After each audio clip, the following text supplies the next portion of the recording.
అన్న రైతులందరికీ నమస్కారం అన్న. నా పేరు రఘునాథ్. ఈరోజు మనం టాపిక్ వచ్చేసి మన పంటల్లోనే రారాజు అని పిలిచే మన పండు మిరప అనే దాని గురించి తెలుసుకోవడం జరుగుతుందన్న.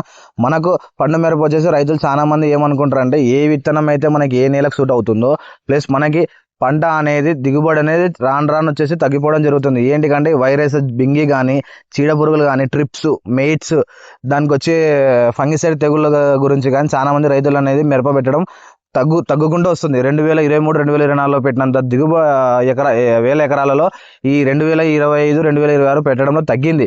ఎందుకు తగ్గింది? మనకు యువత రైతులు అనేది మనకి కొత్తగా మిరప సాగు చేస్తున్న వాళ్ళు దాని గురించి అవగాహన లేక చాలా మంది ఇబ్బంది పడుతున్నారు. ఈరోజు మన యూట్యూబ్ ఛానల్లో ఫుల్ వీడియో అప్లోడ్ చేయడం జరిగింది. గురించి అంటే మన ట్రిప్స్ మెయిట్స్ అంటే చీడ పురుగులు అనేది ఎట్లా ఉంటుంది, ఏ విధంగా మెయింటైన్ చేసుకోవాలి, ఫర్టిలైజర్ ఎంత వేసుకోవాలి, ఏ విధంగా వేసుకోవాలి, ప్లస్ మిరప అనేది నువ్వు ఇత్తనం వేసే ముందర ఆ పంట వేసే ముందర ఏ పంటలు అయితే నువ్వు పిచికారీ చేసుకుంటే మనకు దిగుబడి ఎక్కువ వస్తుందో దాని గురించి కూడా మనం మాట్లాడడం జరిగింది. మీకు కావాలనుకుంటే కింద క్లిక్ చేయండి అన్న. కానీ ఖచ్చితంగా మర్చిపోకుండా మా వీడియో మీకు నచ్చితే subscribe, like, share and subscribe చేయండి అన్న. థ్యాంక్స్ అన్న.